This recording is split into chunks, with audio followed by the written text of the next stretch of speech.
The only people who don't want to disclose the truth are people with something to hide. Thank you for joining the Tea Room. Today we've got Linda Jordan, plaintiff from Washington State. She filed a ballot challenge and was sanctioned, and we've invited Linda to join us this morning to provide Tea Room listeners with a quick update as to her ballot challenge, the sanctions, and she's got some good news with regards to securing a very qualified legal expert. So with that, Linda, if you could give us a brief update, we'd appreciate it.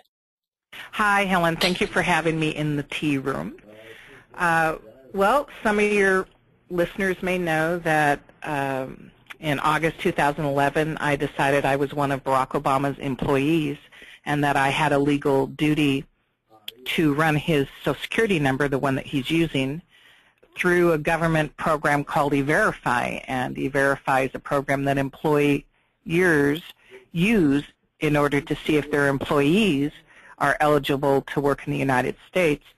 And the E-Verify report came back flagged for fraud concerning his Social Security number, and basically he failed E-Verify and was not legal to work in the United States. So I thought about other ways that I could try and shed some light on the truth concerning Barack Obama after I did the E-Verify check. And I determined that I would challenge the placement of his name on the ballot here in Washington State when November rolled around. So I worked on a ballot challenge for about a year, researching, prepping, writing, filed it in August 2012. It was dismissed a day later.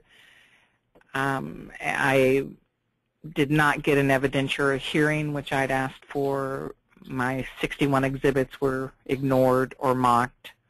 I think the judge mentioned one or two of them.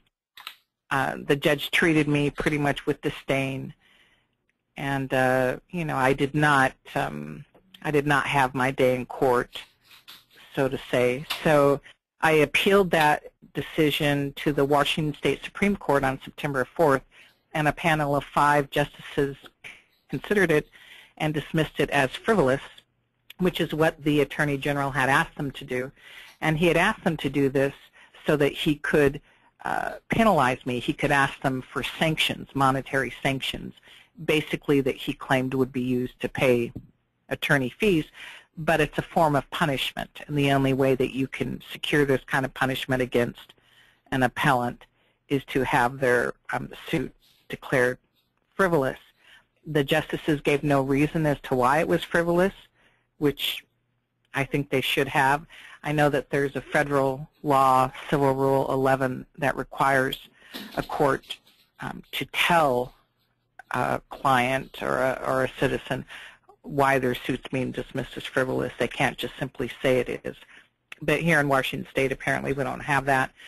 So they dismissed it, and then on January 10th, they sanctioned me with almost $13,000. And so I and friends of mine through the internet started a website, obamaforgeries.com, in order to raise funds, not only to pay this sanction, which I still don't know how much is actually going to be, but for basically a legal defense fund for myself to help protect me with the work I've been doing. And how is the fundraising going with regards to the 13 grand?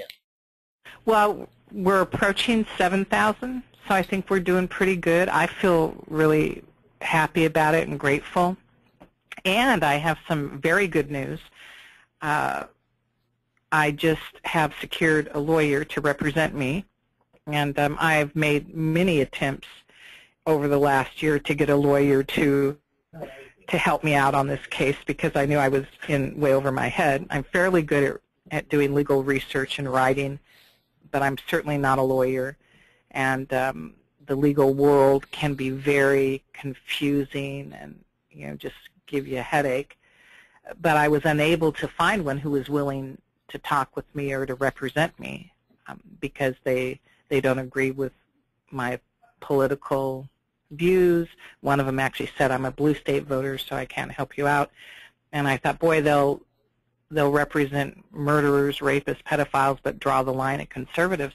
And I was really surprised at what a strong political agenda lawyers have, even when I was offering them cold hard cash. So it just said a lot about what I'm working on, and how afraid people are to have a differing viewpoint concerning Barack Obama and the forged documents that he's using, or who he purports to be. They just don't even want to talk about it, which is mind-boggling to me. But in desperation, about 8 or 9 days ago, I emailed a man at the suggestion of a friend of mine named Richard Sanders, and said, here's my plight. Do you have any suggestions about where I can go from here? He emailed me back right away and said he was concerned about deadlines and send him these documents, which I did. And he agreed a few days ago to represent me, charged me a very fair price, and is representing me. And he is not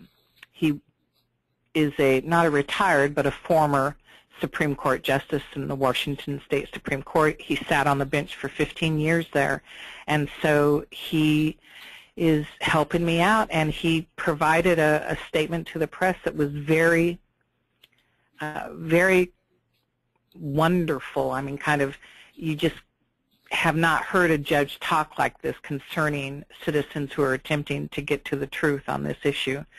So it was refreshing. Now, I don't think that he totally agrees with everything that I've done or my case. I can't say for sure, but he's a firm believer in the Constitution and a defender of the Constitution. I've admired him for that for years. He's a firm believer in citizens and their right to access the legal system and to not be mocked and to not be demeaned and to have their day in court and to have an evidentiary hearing if it's called for. And so he's a real defender of that, and he's come to my rescue in that regard, and I'm very grateful. So I think we have a deadline, February 9th, to put in a motion to ask for the fees to be eliminated, the sanctions to be eliminated or reduced. And so I won't know until sometime after that what the final outcome is.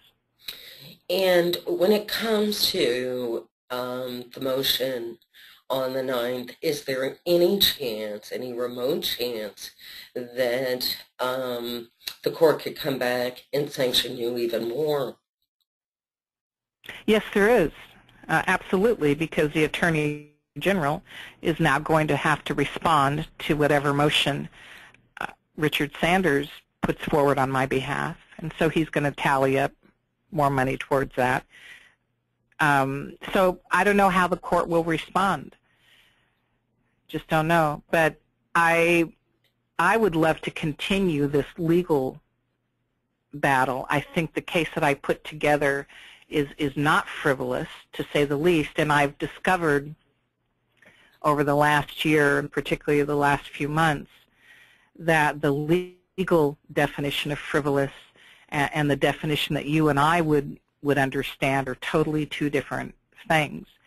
And it seems to me that the legal world, judges and lawyers and courts, can use frivolous in order to get rid of something that they don't like.